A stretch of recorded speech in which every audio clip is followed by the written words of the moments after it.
میں نے ادھر ادھر سر گھماتے ہوئے دیکھا۔ وہ تو 3-4 دن ہوئے اکاڑا گئے ہوئے ہیں، گھر میں کوئی شادی وغیرہ ہے، ابھی ہفتہ 10 دن اور رکیں گے، انہوں نے سرسری انداز میں کہا تو میں نے سر ہلا دیا۔ رات کے کھانے کے بعد منو بھائی مجھے لے کر ٹہلنے نکل آئے۔ گویا مضافاتی علاقہ تھا، لیکن یہاں آب و ہوا بے حد صاف ستھری تھی اور چاروں طرف اونچے نیچے پہاڑی سلسلے موجود تھے۔ کراچی جیسے مصروف اور تیز رفتار شہر سے دور اس خاموش اور پرفضا علاقے میں ٹہلتے ہوئے میں نے بے حد ہلکا محسوس کیا۔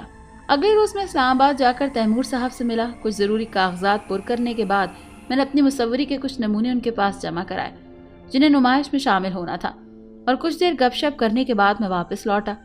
منو بھائی رات کے کھانے کے بعد ٹہلنے کے عادی تھے، آج بھی انہوں نے مجھے ہمراہ لے لیا۔ میں بخوشی ان کے ساتھ ہو لیا۔ ٹہلتے ہوئے انہوں نے سرسری انداز میں ذکر کیا کہ کل وہ ایک روز کے لیے فیصل آباد جا رہے ہیں۔ منو بھائی کا گارمنٹس کا کاروبار تھا اور ان کی دکانیں فیصل آباد اور پشاور میں موجود تھیں۔ انہوں نے بتایا کہ وہ ایک روز بعد واپس آ جائیں گے۔ ان کی عدم موجودگی میں خود کو تنہا نہ سمجھوں، اپنی کسی بھی ضرورت سے بلا توفیق بشیر ملازم سے کہوں۔ مجھے بھلا کیا اعتراض ہو سکتا تھا؟ میں نے خاموشی سے سر ہلا دیا۔ اگلے روز میں بھی مری چلا گیا اور سارا دن خوبصورت نظاروں کو اپنے کینوس پر منتقل کرتا رہا۔ شام میں واپس آ کر میں نے کچھ دیر آرام کیا، پھر رات کا کھانا کھا کر میں اکیلے ہی ٹہلنے نکل گیا۔ کوئی مصروفیت تو تھی نہیں۔ میں ٹہلتے ٹہلتے کافی دور نکل آیا۔ سامنے ایک چھوٹی سی پہاڑی تھی۔ میرے دل میں آیا کہ کیوں نہ اس پہاڑی پر چڑھ کر دور تک شہر کا نظارہ دیکھوں۔ میں آہستہ آہستہ قدم جما کر پہاڑی پر چڑھنے لگا۔ وہ کافی اندھیرا تھا، لیکن ایسا لگتا تھا جیسے یہاں سے لوگ گزرتے رہتے تھے، کیونکہ پہاڑی پر ایک پگڈنڈی سی بندھی ہوئی تھی۔ تقریباً آدھ گھنٹے کی چڑھائی کے بعد میں پہاڑی کے اوپر کھڑا تھا۔ میں نے ایک طویل سانس لے کر صاف ستھری ہوا کو اپنے پھیپھڑوں میں سمونے کی کوشش کی اور ماحول پر ایک طائرانہ نظر ڈالی۔ مجھے کچھ مایوسی ہوئی۔ دور تک اندھیرا ہی اندھیرا تھا، بس گھروں کی جلتی بتیاں اور گزرنے والی گاڑیوں کی روشنیاں نظر آ رہی تھیں۔ میں نے آسمان کی طرف دیکھا۔ چاند کا زرد گولا اپنے عروج کو پہنچنے کے بعد اپنے اختتام کا سفر شروع کر چکا تھا۔ کچھ دیر تک وہیں کھڑے رہنے کے بعد میں نے پلٹ کر واپس اترنا شروع کر دیا۔ ابھی میں پہاڑ کے دامن میں ہی پہنچا تھا کہ مجھے آس پاس کسی کی موجودگی کا احساس ہوا۔ میں نے سر گھما کر دیکھا ادھر ادھر، پھر میری نظر بائیں جانب ایک اونچی چٹان پر جم گئی جہاں 2 ہیولے بنے نظر آ رہے تھے۔ شاید وہ بھی یہیں کہیں رہنے والے لوگ تھے جو شاید ہوا خوری کے لیے یہاں آ بیٹھے۔ میں کچھ اور نیچے اترا تو وہ لوگ مجھے صاف نظر آنے لگے۔ وہ تو ایک نوبیاہتا جوڑا تھا۔ دلہن نے سرخ عروسی لباس پہنا ہوا تھا اور دلہا سفید شیروانی اور پگڑی میں ملبوس تھا۔ مجھے تعجب ہوا، بھلا شادی کی رات بھی کوئی یوں ٹہلنے نکلتا ہے؟ میں نے ان کے چہروں پر نظر ڈالی۔ چاند کی مدھم زرد روشنی میں دونوں خاموش بیٹھے کہیں دور خلاؤں میں تک رہے تھے۔ ان کے چہرے تاثرات سے عاری اور پتھرائے ہوئے تھے۔ اچانک مجھے صورتحال کی سنگینی کا احساس ہوا۔ میں آدھی رات کے وقت شہر سے دور مضافاتی میں ایک سنسان پہاڑی پر کھڑا تھا، جہاں میرے علاوہ صرف یہ دولہا دلہن موجود تھے جو پتھرائے چہرے اور شادی کے جوڑوں میں ملبوس ساکت بیٹھے تھے۔ خوف کی ایک لہر بے اختیار میرے رگو پہ میں دوڑ گئی۔ میں نے ان کی طرف سے چہرہ موڑ لیا اور تیزی سے نیچے اترنے لگا۔ پہاڑی سے نیچے اترنے کے بعد میں نے چاہا کہ پیچھے مڑ کر انہیں دیکھوں، لیکن نہ جانے کیوں میری ہمت نہیں ہوئی۔ میں خاموشی سے گھر واپس آ کر بستر میں دبک گیا، الجھے اور منتشر خیالوں کے ساتھ نہ جانے کب مجھے نیند آ گئی۔ اگلے روز جاگا تو سر میں ہلکا ہلکا سا درد تھا۔ میں سست قدموں سے اٹھا اور منہ ہاتھ دھو کر کمرے سے باہر آ گیا۔ ناشتے کی میز پر مجھے اطلاع دی گئی کہ منو بھائی کا فون آیا تھا اور انہوں نے پیغام دیا ہے کہ انہیں فیصل آباد میں ایک روز مزید رکنا پڑے گا۔ میں سر ہلا کر ناشتے میں مصروف ہو گیا۔ ابھی نمائش میں مزید 2-3 دن باقی تھے۔ کہیں باہر نکلنے کا دل نہیں چاہ رہا تھا۔ میں نے کمرے میں کینوس اور سیٹ لگایا اور برش لے کر کھڑا ہو گیا۔ کچھ دیر تک خالی کینوس کو تکنے کے بعد اچانک میرے ذہن میں کل رات والے جوڑے کی شبیہ ابھر آئی۔ شادی کے جوڑے میں ملبوس لیکن خوشی سے آری پتھریلے چہرے، زندگی بھر کے بندھن میں بندھنے کے بعد بھی ایک دوسرے سے لا تعلق سے۔ میرا ہاتھ تیزی سے کینوس پر چلنے لگا۔ دوپہر کا کھانا بھی میں نے کمرے میں ہی کھایا۔ رات کے کھانے تک تصویر تقریباً مکمل ہو چکی تھی، بس چہرے کے خد و خال باقی تھے۔ میرا دل چاہا کہ میں ایک بار اور انہیں دیکھوں تاکہ میری تصویر میں ان کے تاثرات بہتر طور پر نمایاں ہوں، لیکن دل میں ہلکا سا ڈر بھی موجود تھا۔ کچھ دیر کی ذہنی کشمکش کے بعد تخلیقی شوق نے خوف کو مات دے دی اور میں کھانا کھا کر گھر سے باہر نکل آیا۔ ابھی میں پہاڑی کے نزدیک ہی پہنچا تھا کہ میں نے اسی نوبہتا جوڑے کو اس شادی کے لباس میں پہاڑ سے نیچے اترتے دیکھا۔ دونوں ایک دوسرے کا ہاتھ تھامے ہوئے تھے اور قدم قدم نیچے اتر رہے تھے۔ ان کے چہرے اسی طرح جذبات سے عاری تھے اور آنکھیں کہیں دور خلاؤں میں گم تھیں۔ کچھ دور نیچے اترنے کے بعد وہ گھوم کے پہاڑی کی دوسری جانب چلے گئے اور میری نظروں سے اوجھل ہو گئے۔ میں چونک کر تیزی سے آگے بڑھا اور پہاڑی پر چڑھنے لگا۔ جب میں گھوم کر پہاڑی کے عقبی سمت پہنچا تو وہ دونوں کہیں غائب ہو چکے تھے۔ میں کچھ دیر کھڑا اپنی سانس درست کرتا رہا، پھر ان کے تعاقب میں کچھ اور آگے بڑھا، لیکن پہاڑی کے اس طرف آگے بڑھنے کا راستہ بہت مشکل تھا۔ اونچی نیچی چٹانوں اور جھاڑیوں کی وجہ سے ایک ایک قدم بڑھانا دوبھر ہو رہا تھا۔ پھر وقت بھی رات کا تھا۔ میں نے آگے بڑھنے کا ارادہ ترک کر دیا اور واپس پلٹ کر پہاڑی سے نیچے اترنے لگا۔ ایک جھلک تو ان کی میں دیکھ ہی چکا تھا۔ اگلے روز صبح میں نے پھر تصویر پر کام شروع کر دیا۔ دوپہر تک تصویر مکمل ہو چکی تھی۔ بلا شبہ یہ میری شاہکار تصویروں میں سے ایک تھی۔ زندگی کی اہم ترین خوشی یعنی شادی کے لباس میں موجود دلہا دلہن، لیکن چہروں پر الجھن اور آنکھوں میں ویرانی۔ پس منظر میں نے وہی پہاڑی پینٹ کی تھی جہاں میں نے انہیں دیکھا تھا۔ ابھی میں تعریفی نظروں سے تصویر کو دیکھ ہی رہا تھا کہ دروازے پر دستک ہوئی۔ میں نے چونک کر دروازے کی طرف دیکھا تو دوسرے ہی لمحے دروازہ کھلا اور منو بھائی کی شکل نظر آئی۔ کہیں ڈسٹرب تو نہیں کیا میں نے؟ انہوں نے مسکرا کر پوچھا۔ ارے نہیں نہیں منو بھائی، آپ کب واپس آئے؟ اندر آئیے نا، میں نے لپک کر دروازے کے پاس پہنچتے ہوئے کہا۔ منو بھائی اندر آ کر بستر پر ڈھیر ہو گئے۔ بھائی یہ کاروبار بھی انسان کی جان سے چمٹا ہی رہتا ہے، دل چاہے نہ چاہے مگر وقت تو دینا پڑتا ہے نا۔ نہیں، اکیلے چھوڑنے کو دل نہیں مان رہا تھا تمہیں کہ اتنے عرصے بعد آئے ہو اور گپ شپ بھی نہ رہے، مگر کچھ ایسے پیچیدہ مسئلے آن پڑے تھے کہ جانا پڑا، انہوں نے معذرت خانہ انداز میں کہا۔ کیسی باتیں کر رہے ہیں منو بھائی، مجھے آپ کی مصروفیت کا اندازہ ہے اور اب تو انشاءاللہ آنا جانا لگا رہے گا، میں نے جواباً ہلکے پھلکے انداز میں کہا تو وہ بھی مسکرا دیے۔ کچھ دیر باتیں کرنے کے بعد انہوں نے ملازم کو آواز دی۔ اوئے بشیرے، گل سن پتر۔ آواز سن کر ملازم بھاگا چلا آیا۔ ذرا 2 گلاس لسی تو بنا ڈا، بڑی گرمی ہے آج، انہوں نے حکم دیا تو ملازم مؤدبانہ انداز میں سر ہلا کر واپس مڑ گیا۔ میں اور منو بھائی پھر گپ شپ میں مصروف ہو گئے۔ کچھ دیر بعد ملازم ایک ٹرے میں لسی کا جگ اور 2 گلاس لے آیا۔ ابھی وہ ٹرے میز پر رکھ ہی رہا تھا کہ اس کا ہاتھ کانپا اور ٹرے گرتے گرتے بچی۔ منو بھائی نے اسے گھوم کر دیکھا لیکن اس کی نظریں کہیں اور جمی ہوئی تھی۔ میں نے اور منو بھائی نے بیک وقت اس کی نظروں کے تعاقب میں دیکھا۔ وہ خوفزدہ نظروں سے میری بنائی ہوئی اس تصویر کو دیکھ رہا تھا جو ابھی مکمل نہیں ہوئی تھی۔ کی گلے بشیرے، کی ہویا تینوں؟ انہوں نے حسب عادتاً پنجابی میں پوچھا۔ یہ تصویر، یہ آپ کو کدھر؟ وہ حیرت اور الجھن سے فکرہ مکمل نہ کر سکا۔ اوے کھوتے، یہ ہاتھ سے بنائی ہوئی تصویر ہے، انہوں نے خود بنائی ہے، منو بھائی نے ڈپٹ کر کہا۔ لیکن یہ دونوں، یہ آپ کو کہاں ملے تھے؟ اس نے پھر مجھ سے پوچھا۔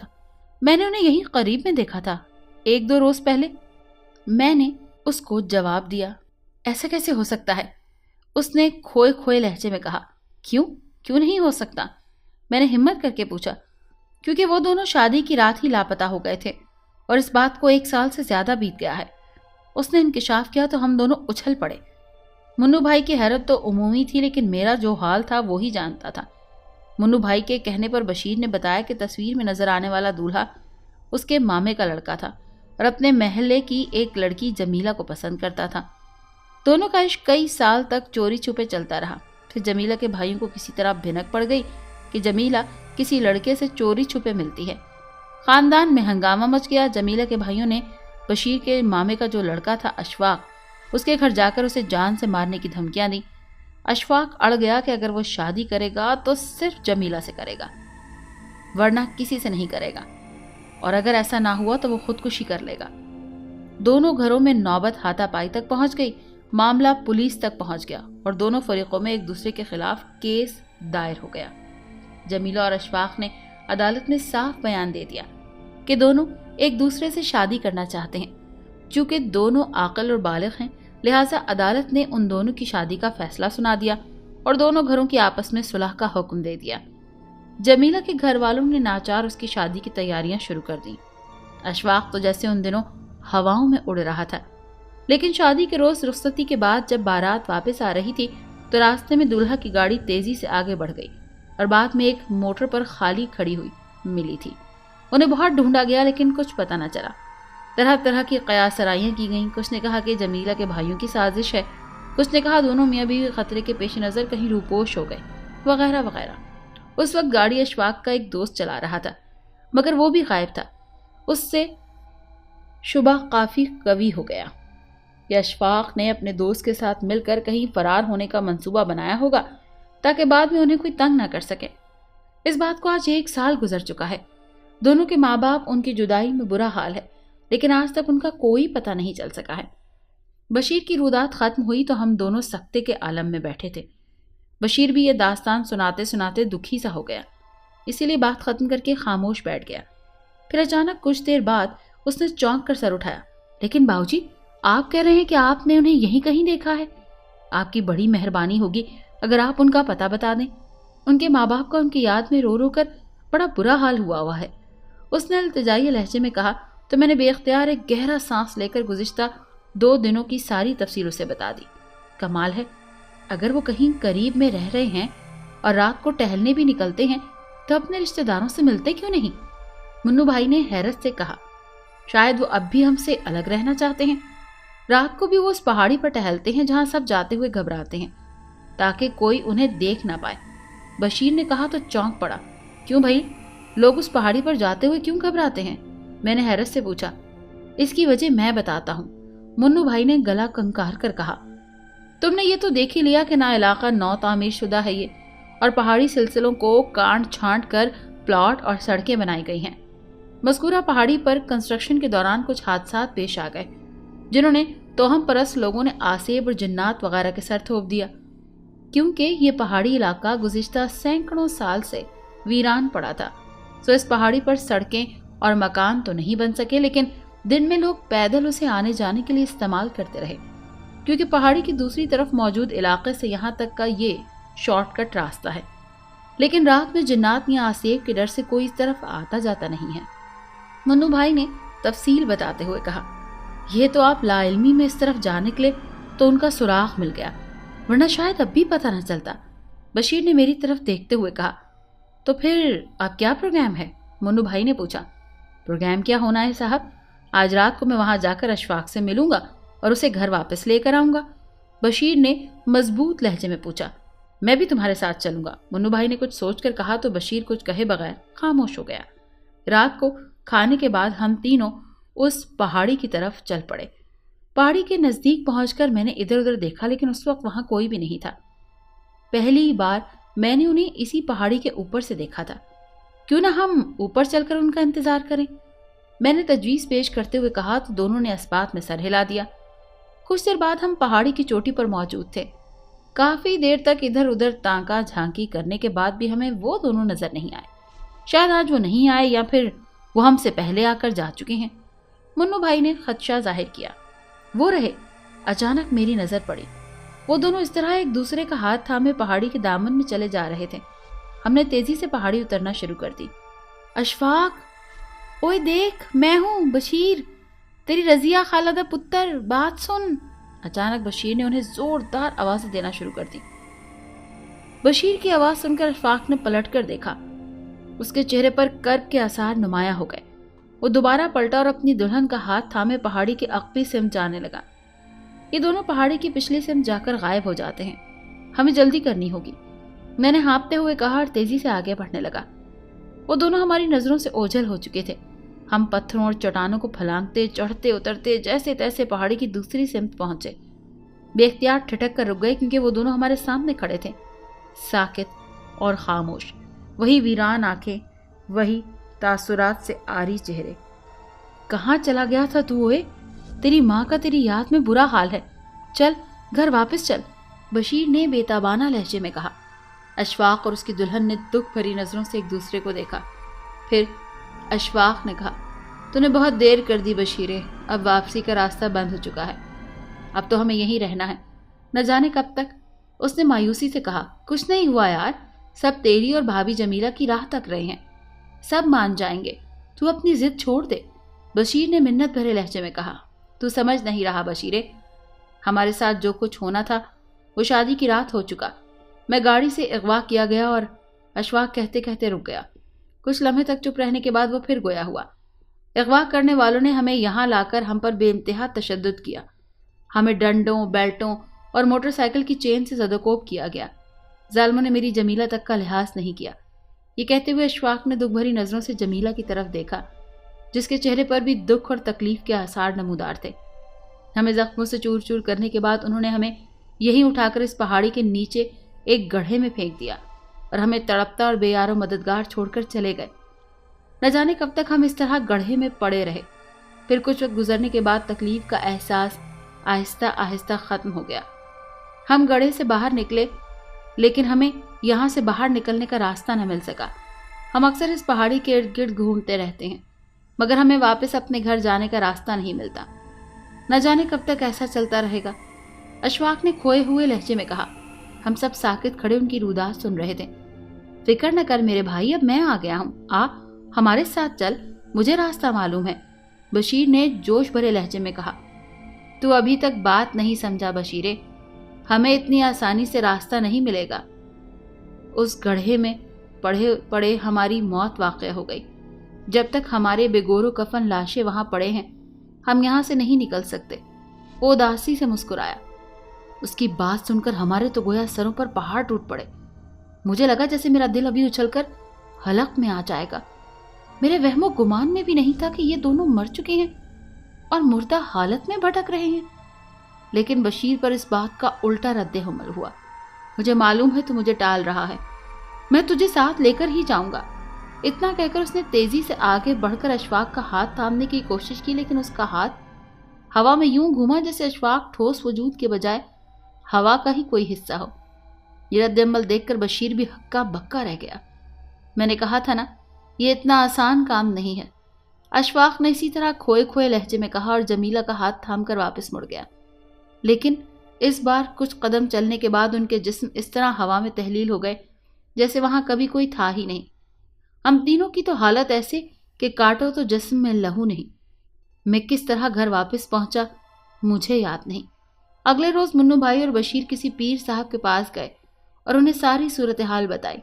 پیر صاحب ان کے ساتھ مذکورہ پہاڑی پر پہنچے۔ منو بھائی نے مجھے بھی ساتھ لے لیا۔ کچھ دیر تک تگ و دو کے بعد ہم نے وہ گڑھا دریافت کر لیا جہاں اشفاق اور جمیلہ کی لاشوں کے پنجر پڑے تھے۔ ان کے اوپر پتھروں کا کافی ڈھیر تھا اور ارد گرد خردرو جھاڑیاں بھی اگی ہوئی تھیں۔ البتہ جمیلہ کے عروسی جوڑے کا ایک کنارہ باہر نکلا ہوا تھا جس سے ہم نے اس جگہ کی شناخت کی تھی۔ پیر صاحب گڑھے کے کنارے بیٹھ کر کوئی وظیفہ پڑھنے لگے، جبکہ بشیر کچھ مزدوروں کو ساتھ لے آیا جنہوں نے احتیاط سے اشفاق اور جمیلہ کے ڈھانچوں کو گڑھے سے باہر نکالا۔ اس کے بعد انہیں باقاعدہ نماز جنازہ ادا کر کے دفنا دیا گیا۔ اس موقع پر اشفاق اور جمیلہ کے گھر والے بھی موجود تھے۔ فاتح خوانی اور دعا کے بعد سب لوگ بوجھل قدموں سے واپس چل دیے۔ اشفاق اور جمیلہ کا کیا قصور تھا؟ صرف اتنا کہ انہوں نے محبت کی اور ایک دوسرے کے ساتھ قانونی اور جائز طریقے سے زندگی گزارنے کا فیصلہ کیا۔ کیا کیا سپنے نہیں دیکھے ہوں گے انہوں نے ساتھ ساتھ رہنے کے، دکھ سکھ میں ساتھ نبھانے کے، بچوں کے اور اپنے پیارے سے گھر کے۔ ایسے کئی سوال تھے جو مجھ سمیت کئی لوگوں کے دل میں موجود تھے۔ ابھی ہم قبرستان سے باہر بھی نہیں نکل پائے تھے کہ اچانک فضا میں ایک لرزخیز چیخ کی آواز بلند ہوئی۔ ہم سب بے اختیار چونک کر مڑے۔ ہمارے ساتھ آئے ہوئے لوگوں میں سے ایک آدمی نیچے گرا تڑپ رہا تھا۔ بعد میں معلوم ہوا کہ وہ جمیلہ کا بڑا بھائی پرویز تھا۔ اچانک کسی نے چلا کر کہا، وہ دیکھو سانپ سانپ! سانپ کا سنتے ہی بھگدڑ مچ گئی۔ ہر کوئی ادھر ادھر بھاگ رہا تھا۔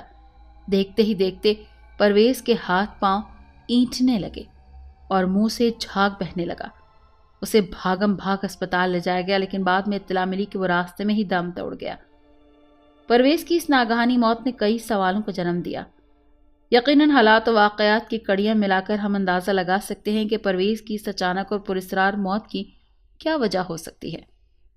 میں نے اشفاق اور جمیلہ کی جو پینٹنگ بنائی تھی وہ میں نے آتے ہی بشیر کو تحفتاً دے دی۔